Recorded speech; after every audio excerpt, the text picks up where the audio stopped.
아파 씨.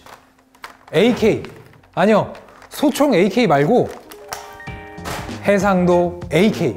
오늘 이야기할 주제는 4K를 뛰어넘는 미래, 바로 AK 게이밍입니다. 엔비디아에서 출시된 차세대 지포스 RTX 3090이 등장하고 나서 우리는 난생 처음 AK 벤치마크를 볼 수 있었습니다. 아니, 4K 정복도 어리둥절한 상황인데 4K보다 4배나 넓은 AK 벤치마크라니. 사실 당황스러운 이야기죠.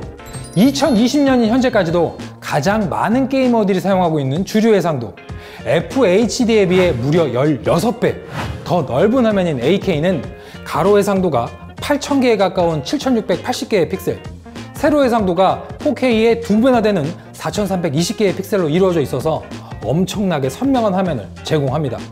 이렇게 가까운 거리에서 봐도 각각의 픽셀과 주변을 구분할 수 없을 만큼 정말 엄청나게 선명하죠. 무려 3317만 7600개의 픽셀로 이루어진 현존 최고의 해상도입니다. 물론 AK 가격 역시 현존 최고 수준입니다. 제 뒤에 있는 LG의 ZX88의 가격은 무려 4,500만원. OLED 패널이 아닌 일반 LCD라고 해도 가장 저렴한 LG의 75 나노의 가격이 678만원이나 하죠. 아, 참고로 AK TV가 아닌 AK 모니터로는 델에서 나온 UP3218K가 존재하긴 하지만 국내에선 판매조차 되지 않았습니다. 이처럼 AK가 현실과 너무 동떨어진 환경이긴 하지만 그래도 꿈조차 꾸지 말란 법은 없죠. RTX 3090과 엔비디아의 DLSS 그리고 LG의 ZX88이 합쳐진다면 미래의 게이밍 환경을 조금 더 일찍 경험해 볼 수 있습니다. 지금 제가 구축하려는 환경은 LG의 AK OLED TV인 ZX88과 이 게이밍 PC를 연결할 건데요. 엔비디아의 RTX 3090을 장착해서 여러분보다 빨리 미래를 만나보도록 하겠습니다. 지금 보시고 계신 화면은 AK로 구동된 데스 스트랜딩입니다. 네이티브 해상도는 아니지만 딥러닝을 기반으로 하는 실시간 이미지 업스케일링 기술인 DLSS를 통해 AK로 구동되고 있죠. 이 기술은 네이티브 해상도에서 보여주는 품질과 거의 비슷한 수준의 이미지 품질을 가능하게 하는데요. 하지만 실제로는 한 단계 더 낮은 해상도에서 렌더링을 하고 이후 업스케일링 과정에서 발생하는 어떤 픽셀 뭉개짐 또는 화질 저하를 최소화하는 방식이기 때문에 실제 연산량은 네이티브 해상도보다 조금 더 낮은 그런 수준입니다.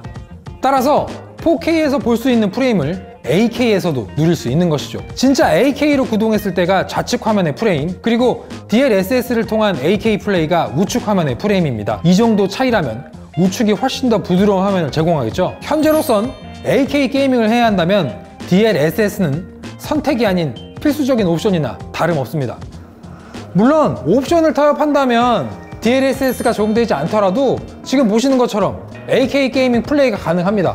보시는 게임 타이틀은 제가 즐겨하는 레이싱 게임 포르자 호라이즌 4라는 게임인데 솔직히 말씀드리면 프레임이 막 180 막 이렇게 엄청나게 쏟아져 나오는 건 아니에요. 그런데 프레임이 그다지 높지 않더라도 이 보시는 이 해상도 AK이기 때문에 화면의 어떤 쨍쨍함, 선명함 이런 것들이 저한테 아주 높은 만족감으로 다가오고 있어요. 게다가 지금 보시는 이 게임 해상도만 높은 게 아닙니다. ZX88은 OLED 패널이기 때문에 모니터랑은 비교도 할 수 없을 정도의 빠른 응답 속도, 거기에 이 쨍쨍함과 지금은 무한에 가까운 명암비라고 말하는 이 블랙의 표현력, 거기다가 모니터 뺨 때리는 그런 인풋렉 속도까지 사실 알고 보면 매력 덩어리예요. HDR이 적용된 화면에서 느껴지는 엄청난 밝기의 화사함도 빼놓을 수 없는데요. 모니터와 달리 돌비 비전을 지원하기 때문에 콘텐츠 감상에서도 이점이 탁월하죠. 그리고 불이 꺼지면 보시는 것처럼 진짜 블랙이 여러분 눈앞에 펼쳐집니다. 아무리 비싼 모니터라고 해도, 그리고 로컬 디밍 존이 1000개가 넘게 구성되었다고 해도 픽셀 하나하나를 완전히 소등시킬 수 있는 OLED는 클래스가 다른 진정한 블랙을 표현할 수 있죠. 게다가 이 AK OLED TV인 ZX88은 가변 주사율 기능 중 하나인 엔비디아의 G-Sync 컴퍼티블을 지원합니다. 그냥 지원도 아니고 공식 인증 리스트에 당당하게 포함이 되어 있어요. RTX 3090과 ZX88에 구성된 HDMI 2.1 포트를 각각 연결하게 되면 크로마 서브 샘플링 444 기준 4K 120Hz, 거기에 트루 10비트 출력까지, YCbCR 420 기준으로는 AK 60Hz까지 가능합니다. LG에서 올해 출시된 TV는 ZX만 있는 게 아닙니다. 게임 체인저라는 별명이 붙은 CX 시리즈도 존재하는데 지금 보여드린 AK 해상도를 지원하진 않지만 4K 고주사율 시장에서 모니터들을 진짜 스펙으로 다 털어버리고 있는 그런 실정이에요. 가장 작은 크기인 CX48은 저도 직접 구매해서 사용하고 있는데 지금은 정말 게이밍 모니터가 아니라 이 게이밍 TV의 존재를 무척이나 공감하고 있습니다. 이제 그럼 조금 현실적인 이야기도 해보도록 하겠습니다. 보여드린 환경이 게이머라면 충분히 침을 흘릴 만한 미래의 환경이지만 이렇게 거대한 디스플레이를 활용하기 위해선 여러 가지 제반 사항이 필요한데요. 바로 시야의 거리와 높이를 맞출 수 있을 만한 적당한 공간입니다. GTX88 기준 최소 2m 이상의 시야 거리가 확보되어야만 하고 어느 정도 높이가 있는 소파나 또는 디스플레이의 높낮이를 조절할 수 있는 스탠딩 스탠드가 필요할 수 있습니다. 결국 이러한 환경의 구축 역시 절대 쉬운 일은 아니죠. 참 아쉽습니다. 저희 집이 조금만 더 넓었다면, 한 52평 정도만 더 넓었다면 저도 구매했을 텐데요. 까비? OLED 패널이기 때문에 번인에 대한 걱정도 빠질 수는 없겠죠. LG는 픽셀 리플래셔와 로고 화면 이동 기능, 그리고 정적인 이미지가 유지되면 스스로 OLED 라이트를 낮추는 ABL 기능 등 여러 가지 보완책을 마련해 두었습니다만 현 시점에서 이러한 방법들이 번인을 완벽하게 막아냈다고 평가할 수는 없을 겁니다. 시간이 지나면 더 구체적으로 확인해 볼 수 있겠지만 말이죠. 만약 여러분이 OLED 디스플레이를 모니터처럼 활용하고 싶다면 개인적으로 드리고 싶은 조언은 주 모니터로 사용할 또 다른 디스플레이를 구입하라는 겁니다. 작업 표시줄이나 바탕화면 아이콘으로 인한 번인을 피하려면 그게 가장 효과적인 예방책이니까요. 그리고 사실 OLED TV의 픽셀 레이아웃은 WBGR 배열이기 때문에 가독성이 정말 개똥 같죠.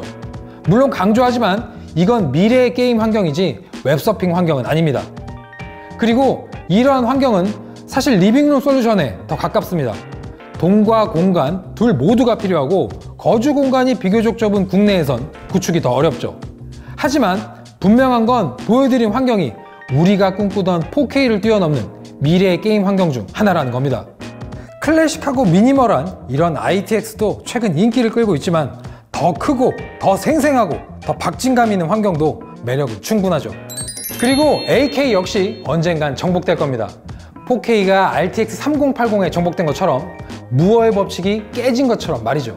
그럼 지금까지 AK 게이밍에 최초로 접근한 엔비디아의 RTX 3090 그리고 LG의 AK OLED TV ZX88로 보여드린 미래였고요. 저는 QM 볼트였습니다.